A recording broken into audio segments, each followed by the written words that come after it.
Milord मेरा testing laboratory है engineering materials का, बीना में, डिस्ट्रिक्ट सागर मध्य प्रदेश में। ये मैंने 2006 में इस्टेब्लिश किया था। उसके बाद 2012 में मेरे लेबोरेटरी को जो है ब्यूरो ऑफ इंडियन स्टैंडर्ड से रिकॉग्निशन मिल गया, क्योंकि मेरे पास man, machine and method all are perfect. वो लोग आए थे, 2 दिन का उन्होंने ऑडिट रखा, चेक किया, उसके बाद जो है मेरे को रिकॉग्निशन दे दिया। 2015 में 3 साल की उन्होंने रिकॉग्निशन दिया। 2014 में उन लोगों ने क्या है, एक लेबोरेटरी रिकॉग्निशन स्कीम अपनी वेबसाइट पे डाली।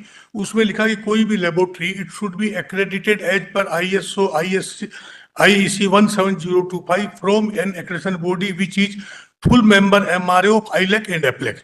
तो 2015 में फिर मेरे को चिट्ठी दिया कि भाई आपका खत्म होने जा रहा है, आप इस तरह से ILAC एप्लेक के MRA से एक्रेडिटेशन सर्टिफिकेट दीजिए। उससे पहले एक कंडीशन नहीं था। उसके बाद जो है फिर मेरे के साथ RTI डाला। आप रिलीफ क्या मांग रहे हैं इसमें? रिलीफ ये है जो इन्होंने कंडीशन डाली है, accreditation as per IAS 17025 from a accreditation body which is full member MRA of ILAC, it should be ultra vires, unjustified. आप क्या करते हैं? मेरा लेबोरेटरी है, मेरा टेस्टिंग लेबोरेटरी है। आपका टेस्टिंग लेबोरेटरी? जी, मेरे को इससे रिकॉग्नाइज कराना है दोबारा। 2015 के इन्होंने मेरा हटा दिया रिकॉग्निशन। क्या कंडीशन डाली आपकी केस में? इन्होंने डाली ना ILAC accreditation as per ISO 170।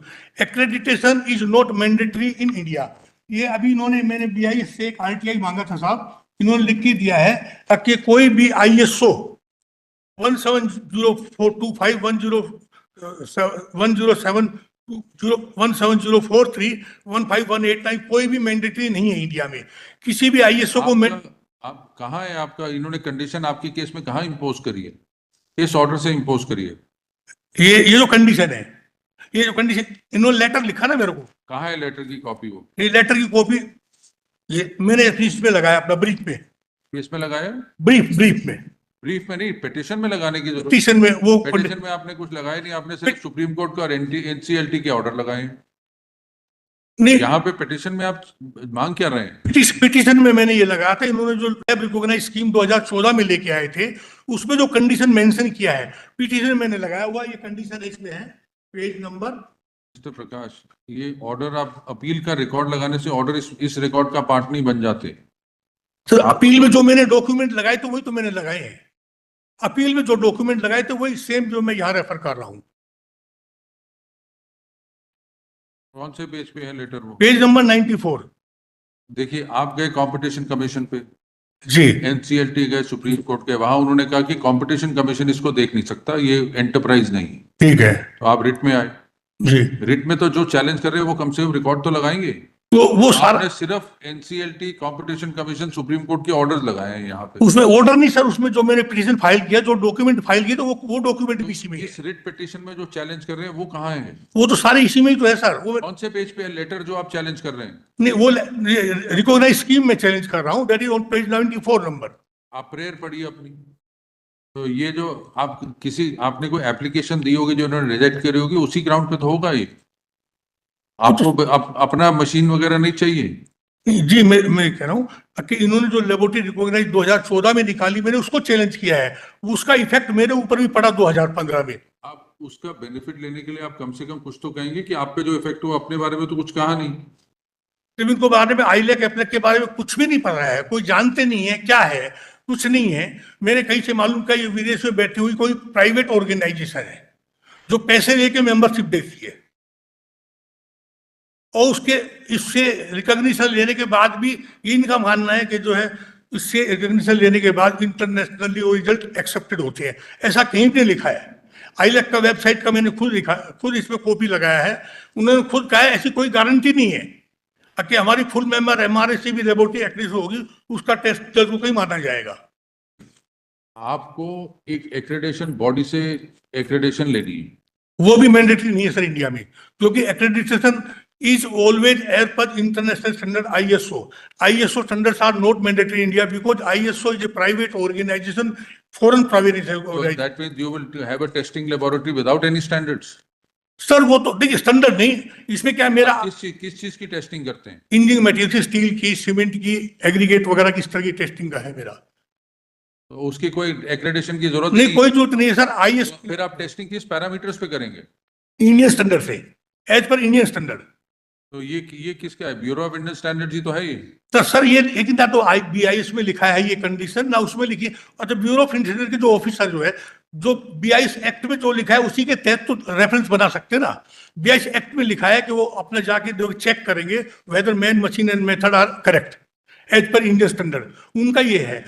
इसके बाद भी ये देखिए रिकॉग्नाइज स्कीम के में page number recognise an Indian standard in such manner as may be prescribed any standard established by any other institution in India or elsewhere in relation to any article or process. So they have right to adopt any standard in India or abroad.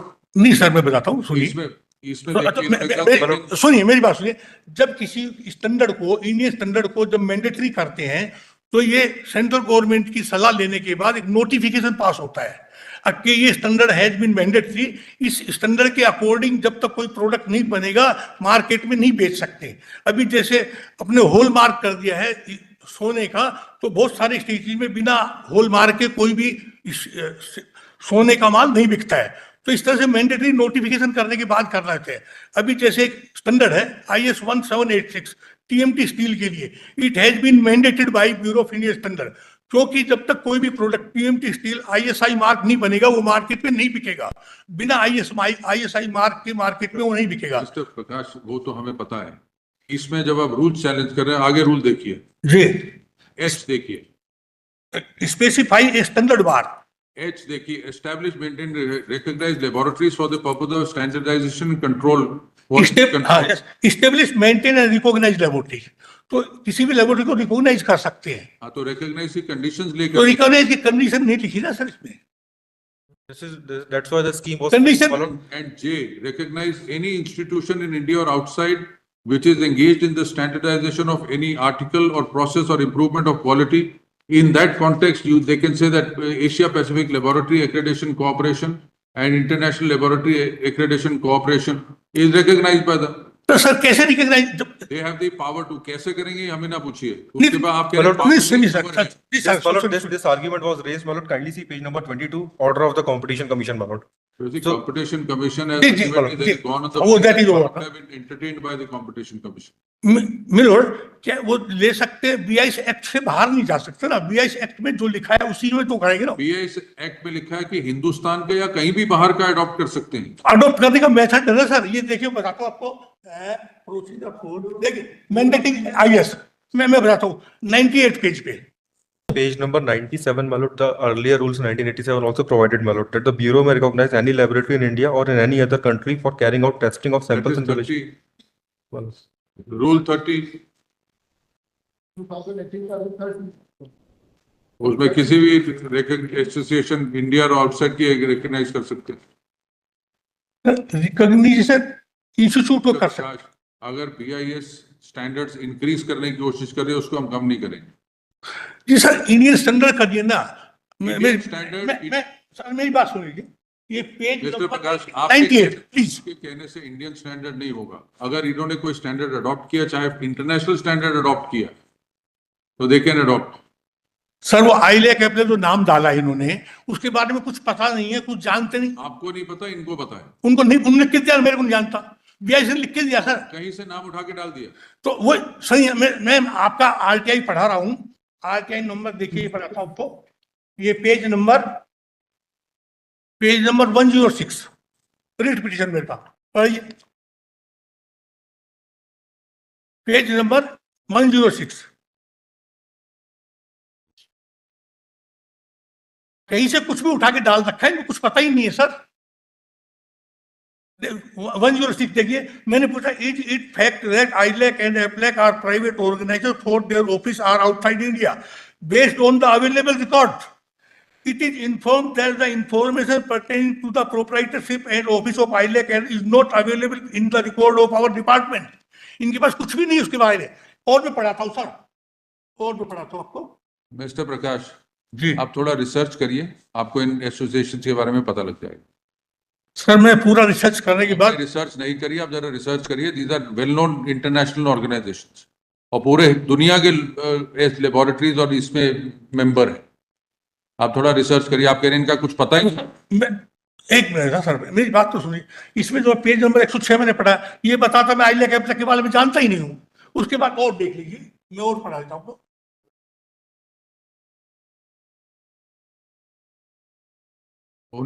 24 अक्टूबर 1977 में जी ये association बनी थी इन Denmark. सही है sir, पहले Indian standard institute थी, तो इसलिए आप थोड़ा रिसर्च करिए। बाद में BIS बना है 1986 में। इसके सर आईलैक एप्लेक के बारे में इंडिया में किसी के बाद कोई भी डॉक्यूमेंट नहीं है। क्यूसीआई ने लिख के दिए मेरे को, क्वालिटी काउंसिल ऑफ इंडिया ने। देखिए उसका पेज नंबर 120 देखिए, page number 120। QCI, as informed earlier, does not have the copies of legal identities of International Laboratory Accreditation Corporation and Asia Pacific Laboratory Corporation. The information was available with QCI provided in response to your above RTL application. उनके पास भी नहीं है, BIS के पास भी नहीं है। जिसके बारे में किसी के पास भी नहीं है तो उसको किसने कहा नहीं है इनके पास? ये लिख के दिया सर मेरे को। हाँ जी, मेरे को लिख के दिया ना BIS ने। उस BIS ने जो मेरे को लिख के दिया है, मैंने पूरी जानकारी दी है। और बताता हूँ मैं, आप एक जरा थोड़ा सा रिसर्च करेंगे, आपको मिल जाएगा। सर हमें 2 मिनट में मिल गया, आपको भी मिल जाएगी। और ये मत कहिए BIS के पास नहीं है, BIS मेंबर है इसमें।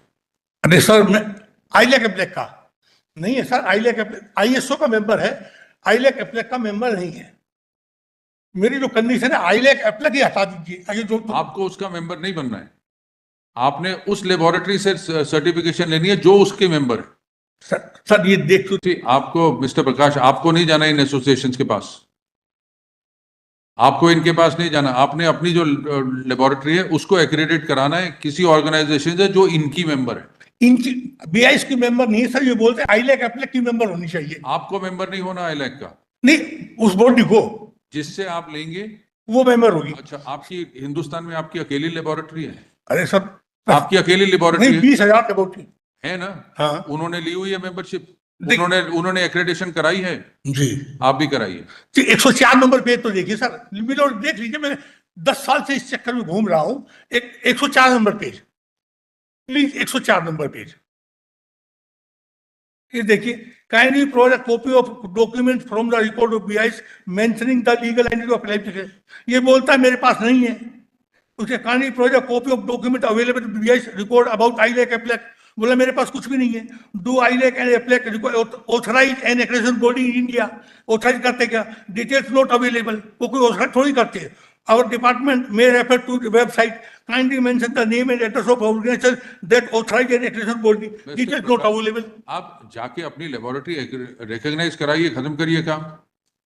सर मैं रिकॉग्नाइज एक्रेडिटेशन करा लूंगा, लेकिन ये आईलैक एप्लेक का जो मेंबर, फुल मेंबर डाल रखा है, ये गलत डाल रखा आपको मेंबर बनने की उसकी है। जरूरत नहीं, जो उसके लिए डाल रखा है वो मेरी बात सुनिए, सुनिए मेरी बात।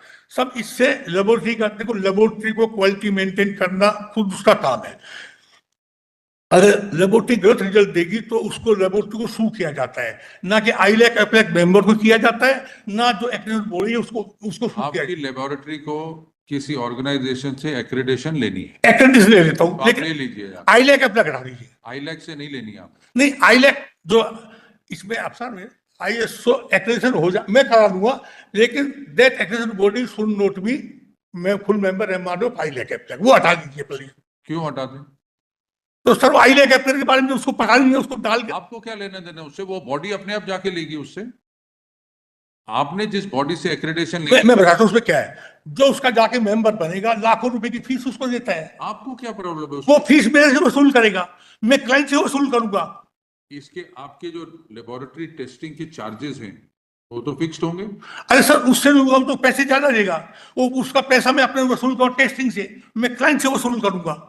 तो अल्टीमेटली जो कस्टमर पे कॉस्ट है वो तो बढ़ती है ना, अगर मेरे से ज्यादा खर्चा कराएंगे तो। अगर नॉन मेंबर से कराएंगे वो कुछ सस्ते में देगा मेरे को, तो सस्ते में देगा तो मैं सस्ते में लूंगा। फिर पिटीशन उस चीज की लगाइए कि मेरे से वो एक्स्ट्रा पैसे मांग रहा है, जो रेट इन्होंने फिक्स किया उससे ज्यादा मांग रहा है, उसकी पिटीशन। ये रेट फिक्स नहीं करते सर, इनके रेट फिक्स नहीं करते। रेट फिक्स करते अपना स्टैंडर्ड का, किसी प्रोडक्ट को टेस्टिंग के स्टैंडर्ड का, एक्रेडिटेशन का स्टैंडर्ड नहीं करते। तो मेरा कहना है सभी, तो इन्होंने आईलैक एप्लेक की कंडीशन डाली और गलत डाली है, क्योंकि इसके बारे में इनको कुछ पता ही नहीं है। पूरे हिंदुस्तान में किसी को नहीं पता है। मिस्टर प्रकाश जी, हमने 2 मिनट में ढूंढ लिया। फिर ये मत कहिए कि हिंदुस्तान में किसी को नहीं पता। हमें आज तक नहीं पता था क्योंकि हमारे सामने इसका मुकदमा नहीं आया। जी आज आपने इन ऑर्गेनाइजेशन का नाम लिया, हमें 2 मिनट में इंटरनेट से पता लगे ऑर्गेनाइजेशन कहाँ है, क्या है और क्या इनके मेंबर, सब अवेलेबल। आपने कोशिश नहीं करी, बल्कि आपने करी होगी लेकिन बता नहीं रहे। आपने जरूर देखा होगा इंटरनेट पे कि है कि नहीं, नहीं। इंटरनेट में मैंने देखा सर, फिर ये सब विदेश में बैठे हुए विदेश में बैठी हुई प्राइवेट ऑर्गेनाइजेशन है, किसी भी चाहे हो प्राइवेट ऑर्गेनाइजेशन, लेकिन गवर्नमेंट रिकग्नाइज्ड ऑर्गेनाइजेशन है वो। सर, गवर्नमेंट ने किसी ने भी रिकॉग्नाइज इन्होंने वो हमारा काम नहीं है, वो स्टैंडर्ड जो फिक्स। सर डिसमिस मत कीजिए इसको, मैं 10 साल से लगा हुआ हूँ केवल इसी चक्कर में, 10 साल से 11 साल से मेरे को काम भी नहीं मिला। 10 साल से लड़ रहे हैं डजंट मीन हम इसको एंटरटेन करेंगे ज्यादा। आपको एक्रेडिटेशन लेनी है, आपकी एक्रेडिटेशन अगर कोई मना करता है तो आप आगे उसको चैलेंज करिए। आपने उसको चैलेंज नहीं किया, आपने कहा कंडीशन हटा दो जिससे भारत सरकार कह रही है कि हमें स्टैंडर्ड इंप्रूव करने चाहिए। आप कह रहे हैं कंडीशन हटा दो क्योंकि मेरी लेबोरेटरी पास हो जाए। क्यों? सर ये मैं आपसे एक जब इसके ये बाद इंटरनेशनल स्टैंडर्ड्स हैं जो दुनिया में सारे फॉलो करेंगे। तो वो आईएसओ है ना सर, आईलेक आईएसओ इंटरनेशनल नहीं है, आईएसओ इंडिया का है। नहीं sir, ISO international organisation for standardisation है, bureau of Indian standard India का है। तो आईएसओ जो है वो विदेश में बैठा हुआ है, जेनेवा में बैठा हुआ है, इंडिया का नहीं। हटा दे। नहीं, क्यों? फिर उसको क्यों फॉलो करना है? किसको? आईएसओ को। आप कह रहे हैं ना कि हिंदुस्तान का ही करो, बाकी सब हटा दो। सब बाकी तो मैंडेटरी वैसे हो नहीं सकते क्योंकि आईएसओ हमारे जो है उसमें आईएसओ स्टैंडर्ड कौन फिक्स करता है? वो आईएसओ करता है, आईएसओ क्या है? वो प्राइवेट ऑर्गेनाइजेशन है। वो भी प्राइवेट है ना। हाँ, बीआईएस की तरह, बीआईएस गवर्नमेंट की है, इंडियन स्टैंडर्ड मैंडेट। आप कह रहे हैं प्राइवेट सारे हटा दो, आईएसओ को भी आपके हिसाब से हटा देना चाहिए फिर। वो तो वैसे भी मैंडेटरी नहीं है, गवर्नमेंट में मैंडेटरी नहीं है सब वो। तो फिर आप स्टैंडर्ड, आप लेबोरेटरी चलाना चाहते हैं टेस्टिंग की, फिर क्या टेस्ट करेंगे बताइए? आपके हिसाब से तो कोई भी स्टैंडर्ड मान्य नहीं रखता। नहीं, ऐसा नहीं है सर, ऐसा ही है और क्या है? आपकी बहस तो यही है। इंडियन स्टैंडर्ड को अपन मान्य करते हैं। क्यों माने? इंडियन स्टैंडर्ड को तो इंडियन को तो मानेंगे ना। हाँ, इंडियन को मानेंगे, इंडियन बीआईएस मानेंगे ना, बस। बीआईएस मानेंगे, आईएसओ नहीं मानेंगे। नहीं मानेंगे। अब आईएसओ ने अगर, सुनिए सर मेरी बात सुन लीजिए, जस्ट मेरी एक बात सुन लीजिए। अगर आईएसओ ने अपने स्टैंडर्ड में कोई गलत बात दिखती, कुछ लिख दी, उसको मैं आपके हाई कोर्ट में चैलेंज नहीं कर सकता, ना आईएसओ को बुला सकता हूं मैं। जब उसको जिसको नहीं बुला सकता हूं मैं, इंडिया के जुरिडिक्शन में नहीं है, तो उसका कैसे स्टैंडर्ड को मैंडेटरी कर देंगे अपन? इसी तरह से आईलेक एप्लेक को भी, वो विदेश में बैठी हुई प्राइवेट ऑर्गेनाइजेशन है, उसको इंडिया की कोर्ट में नहीं बुला सकते हम, इसलिए उसको बुलाने की जरूरत नहीं है। बीआईएस अगर कहती कि हम वो स्टैंडर्ड फॉलो करेंगे। देखिए गाड़ियों के मामले में सर वो ठीक है, पहले भारत स्टेज 3 आया, भारत स्टेज 4, आज भारत स्टेज 6 आ गया और 6 का भी अगला वर्जन आ गया। कहीं से तो लाए स्टैंडर्ड है, कई देशों से बहुत बेहतर है हमारे स्टैंडर्ड। जब उसके बाद सर ये सब लाने के बाद इन्होंने बनाया ना अपना स्टैंडर्ड बनाया, वो पढ़ के अपना बनाया ना इन्होंने, जिसके बारे में आईलेक एप्लेक के बारे में इनके पास कुछ पता नहीं है, कोई जानते नहीं है, विदेश में संस्था है, उसका नाम क्या डाल दिया, उसे फायदा भी क्या है, उसे फायदा क्या है, उससे हमने पूछा भी क्या फायदा है क्या है, तो अब हम जानते ही नहीं उसके बारे में, हमें पता ही नहीं, हम क्यों जानते हैं। उसके बाद उससे फायदा क्या है, फायदा इन्होंने बोला जी वो इंटरनेशनली एक्सेप्टेड है, वो मैंने बता दिया वो इंटरनेशनली एक्सेप्टेड नहीं, वो भी नहीं है। वो उन्हें अपनी गलती छुपाने के लिए उन्होंने डाल दिया इंटरनेशनली एक्सेप्टेड है। बताइए भाई कहां से एक्सपेक्टेड है?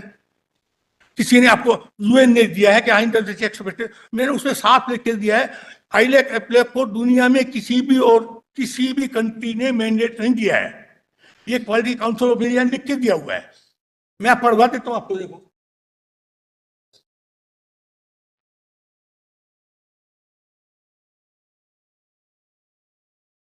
ये देखिए सर 99 पेज नंबर पे, 99 पेज नंबर पे इंफॉर्मेशन नंबर 2। इसमें आर्गुमेंट्स और जजमेंट रिजल्ट हम जी। फैसला सुना देंगे इसमें। जी हमने आपकी बहस सुन ली, केस रिजर्व कर लिया, जजमेंट सुना देंगे आप। ठीक है साहब, कर दीजिए साहब। देखिए कंडीशन इन्होंने गलत डाल रखी है, आईलेक एप्लेक की हटवा दीजिए, आईएसओ चाहिए डलवा दीजिए, आईएसओ के लिए मैं कहीं से भी सर्टिफिकेट दे दूंगा इंडिया में 10। मिस्टर प्रकाश, अगर स्टैंडर्ड्स कोई प्रोफेशनल बॉडी फिक्स करती है, वो एक्सपर्ट्स हैं, कोर्ट का काम नहीं है एक्सपर्ट बॉडी में इंटरफेयर करना। सर एक्सपर्ट को एक्सपर्ट्स ने ये सोचा कि हमें ये स्टैंडर्ड मेंटेन करने हैं। कोर्ट नहीं कहेगी जी आप ये स्टैंडर्ड हटा के ये लगा दीजिए। अब मेरी बात तो सुनिए, जब एक्सपर्ट जो करेगा, एक्सपर्ट के बाद जिसके बारे में लिखेगा उसके बारे में कुछ पता तो होना चाहिए, नो हाउ तो होना चाहिए। वो बोलता मैं जानता ही नहीं हूँ, उसके बाद बोला मैंने डाल दिया, उससे क्या फायदा है तो भी मैं नहीं जानता हूँ। आपने पूछा क्या? आपका सवाल ये नहीं था कि इन ऑर्गेनाइजेशन के बारे में जानते हो कि नहीं, आपका सवाल था इन ऑर्गेनाइजेशन के लीगल स्टेटस के बारे में बताइए। ठीक है सेटर। उसके बाद मैंने पूछा ग्राउंड क्यों डाल रखी है आपने, ग्राउंड में तो होगा ना। मैंने उनसे पूछा कि भाई आपने किस ग्राउंड पे, देखेंगे आपका रिकॉर्ड और फैसला सुना देंगे। देखिए साहब मैंने ये एक आर्ट है ये मेरी, मैं आप देख लीजिए, उसमें मैंने इनसे ग्राउंड पूछा। रिटन सबमिशंस फाइल कर दी हैं, हम देख लेंगे उनको। We'll go through your written submissions। अगर आपने कुछ और रिटर्न में और फाइल करना है तो 1 हफ्ते में फाइल कर दीजिए। ये मैंने कर दिया था, जो भी रिटर्न सबमिशन में दे दिया, जो भी था मैंने। और ठीक कुछ है नहीं नहीं? फाइल करना। लेकिन साहब इसको हटा देंगे तो अच्छा रहेगा, मेरे लिए अच्छा रहेगा, हिंदुस्तान की बहुत बहुत लेबोरेटरी का भला हो जाएगा। भला हमें सिर्फ लेबोरेटरी का नहीं देखना, हमें जनता का देखना है भला। सर जनता का भी भला होगा। अगर स्टैंडर्ड ये हाई करेंगे या तो आप कहिए जी ये स्टैंडर्ड लो कर रहे हैं। ये स्टैंडर्ड नहीं है sir, ILAC APLAC is not standard, ILAC APLAC standard नहीं है। हमारा इंडिया के साइंटिस्ट बहुत एक्सपर्ट है स्टैंडर्ड बनाने में, इंडियन स्टैंडर्ड बहुत अच्छे अच्छे बनाए इन्होंने, और बहुत अच्छे इंडियन स्टैंडर्ड बनाते हैं। तो ये जो इस बॉडी के एक्सपर्ट्स हैं जी, वो भी एक्सपर्ट्स हैं, उन्होंने कुछ सोच समझ के कहा कि तो, ये फॉलो करें। तो सोच समझ के डाला। मैंने पूछा साहब ग्राउंड क्या है। आपकी क्या एजुकेशनल क्वालिफिकेशन है जो आप ये स्टैंडर्ड के बारे में बात कर रहे हैं? आपकी क्या क्वालिफिकेशन है? मैंने सर एमएससी किया केमिस्ट्री में और एमआई किया केमिकल इंजीनियरिंग में। आप इन एक्सपर्ट से ज्यादा बेहतर जानते हैं। नहीं जानता हूं, तभी तो साहब मैं इधर आया हूं ना। आपको इन इंटरनेशनल ऑर्गेनाइजेशंस के बारे में पता है? जी, आईलैक एप्लैक के बारे में पता है ना। विदेश में बैठी हुई प्राइवेट संस्था है जो पैसे लेके मेंबरशिप देती है। जैसे जैसे एसोसिएट मेंबर के लिए 2 लाख, तो जो मेंबर के लिए 5 लाख, और जो एमआरए के लिए 20 लाख, वो 20 लाख उसको देगा और देने के बाद मेरे से वसूल करेगा 20 लाख में से हिस्सा। आपसे किसी ने मांगे? अरे सर बाकी जब मैं एक्रेडिटेशन बॉडी के मांगे आपसे किसी ने? एक्रेडिटेशन बॉडी के पास जाऊंगा तो पैसे तो देगा ना मेरे से, मुफ्त तो देगा नहीं। जो अगर एमआर, फिर एक्रेडिटेशन की जरूरत ही क्या है? हर चीज में पैसे लगेंगे। अरे सर सुन एक बात बताइए, एक तो फुल मेंबर से लूं मैं, वो पैसे ज्यादा लेगा, एक नॉन मेंबर से लूं। सुना देंगे mister president. We'll read the file and pass the order।